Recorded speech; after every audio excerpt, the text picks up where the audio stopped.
Picture this, it's 1970, and the world of rock music is a kaleidoscope of experimentation, rebellion, and unbridled ambition. In the heart of Copenhagen, a city better known for its fairy tales and Viking lore than for its contributions to the global rock scene, a group of young musicians is crafting something extraordinary. They're called Ache, a Danish progressive rock band that, against all odds, carved out a unique space in the heady, chaotic landscape of the early 1970s. If you're a fan of music that dares to dream big, that weaves intricate sonic tapestries, while refusing to bow to commercial pressures, then Ache is a band you need to know. Their story is one of audacity, innovation, and a relentless pursuit of artistic truth, a story that deserves to be shouted from the rooftops for anyone who's ever felt the pull of music that's more than just background noise.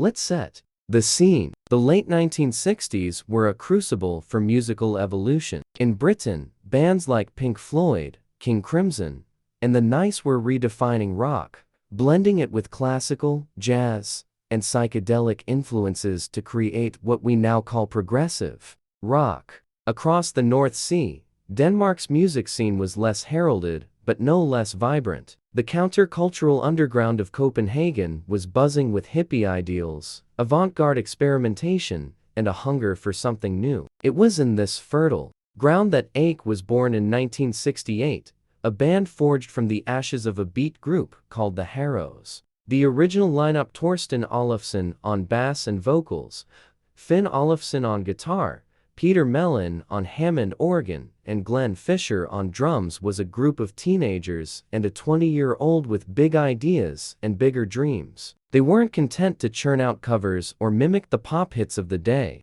They wanted to create something original, something that could stand toe-to-toe with the giants of the international prog scene. What makes Ache so compelling is how they managed to sound both distinctly Danish and undeniably international. Their debut album, Die Hammen Urbano, released in 1970, is a bold statement of intent. It's not just an album, it's a sonic manifesto, a piece of rock theater that began as a commission for a ballet. Yes, you read that right, a ballet. The band was approached by choreographer Peter Schofius, who was looking for a group to compose music for a beat ballet to be performed at a competition in Moscow. In just a few months, from February to June 1969, Ache crafted an extended piece that became the title track of their debut. Recorded in a single day, the album's side-long suite is a whirlwind of Hammond organ flourishes, bluesy guitar solos, and driving rhythms that evoke the urban chaos and existential yearning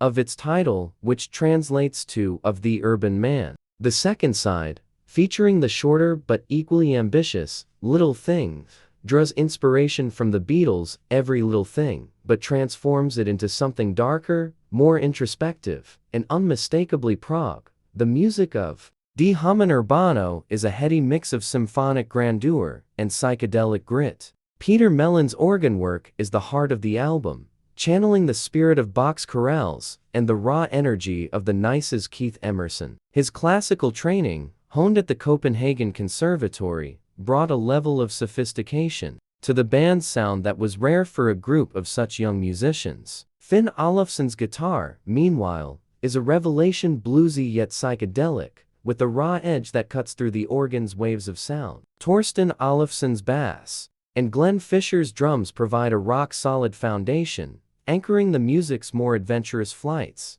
The result is an album that feels both of its time and ahead of it, a Danish take on the progressive rock sweeping through Britain, but with a unique flavor born from Copenhagen's underground scene. It's no surprise that the album, and the ballet it accompanied, was a hit, earning praise from the Danish press and cementing Ache's place in the country's burgeoning rock history. But Ache didn't stop there. In 1971, they released their second album, Green Man, a record that traded the side-long suites of their debut for shorter, more concise compositions. Don't let the word concise fool you. This is still progressive rock at its most ambitious. Tracks like Shadow of a Gypsy, which became a surprise hit in Denmark, and the title track showcase a band refining their sound while staying true to their experimental roots. The influence of British bands like Prog, Harem, and Beggars opera is clear, but Ache's music has a raw, almost primal energy that sets it apart.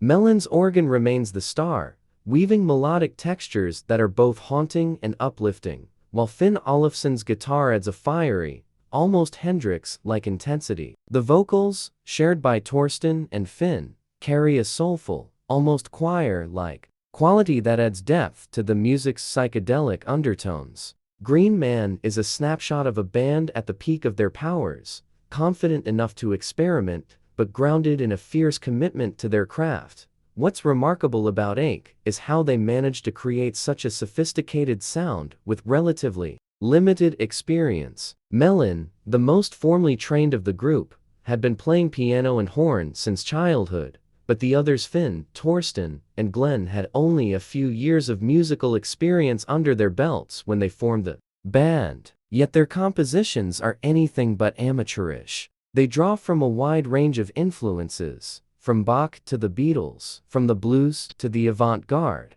and blend them into something wholly their own. The interplay between Mellon's organ and Finn's guitar is particularly striking, a kind of musical conversation that feels both spontaneous and meticulously crafted. It's the kind of chemistry that can't be faked, the kind that comes from hours spent jamming, experimenting, and pushing each other to new heights. But let's not romanticize things too much. Ache's early albums aren't flawless masterpieces. Die Hummen Urbano can feel raw and unpolished at times, its ambition occasionally outstripping the band's technical abilities. The production, done in a single day, lacks the sheen of contemporary British prog albums. Green Man, while more refined, sometimes struggles to balance its melodic aspirations with its experimental impulses. Some tracks, like Expectation, are undeniably powerful, but lack the killer hooks that could have made them timeless classics. For some listeners, the band's reliance on organ-driven textures might feel dated, a relic of the early 1970s when Hammond organs ruled the prog world. And yet, these imperfections are part of what makes Ache so compelling. They were a band of young, hungry musicians taking risks, unafraid to fail in pursuit of something greater. By the time 1971 rolled around, Ache was riding high on the success of their first two albums, but the pressures of the music industry and the shifting cultural landscape took their toll. The band dissolved that summer, a casualty of the relentless churn of the rock world. But Ache wasn't done yet. In 1975, they reformed with a new lineup, including vocalists Stig Kreutzfeldt and Johnny Gellert, bassists Teen Toft Anderson, and drummer Gert Smedegaard. This new incarnation of Ache leaned into a more theatrical, almost jazz-inflected sound, culminating in their 1976 concept album Pictures from Cyclist 7. Written in collaboration with lyricist Bo Lalise, the album is a sprawling, ambitious work that tells the story of a futuristic cycle of existence. It's a far cry from the raw energy of their early albums, with a polished, almost cinematic quality that reflects the band's evolution. Tracks like The Old and the New and Cyclist 7 are lush and layered, blending progressive rock with elements of jazz and funk.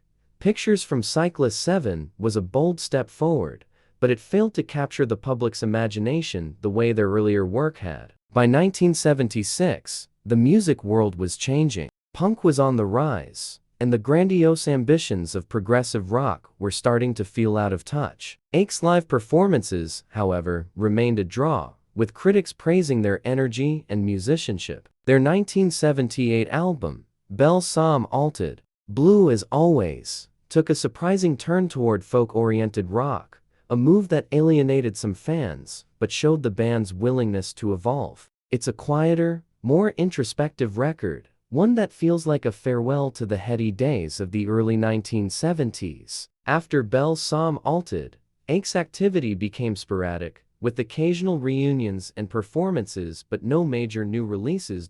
So, why should you, in 2025, care about a Danish prog band from the 1970s? Because Ache's music is a reminder of what rock can be when it's driven by passion rather than profit. Their albums Die Hummen Urbano, Green Man, Pictures from Cyclist 7, and even the oft-overlooked Bell Psalm Alted are artifacts of a time when musicians weren't afraid to take risks, to blend genres, to tell stories through sound. They're not just albums, they're invitations to explore, to lose yourself in a world of swirling organs, fiery guitars, and cosmic ideas. Ache's music captures the spirit of the Danish counterculture movement that was as vibrant and rebellious as anything happening in London or San Francisco. It's music that feels alive, urgent, and unapologetically itself.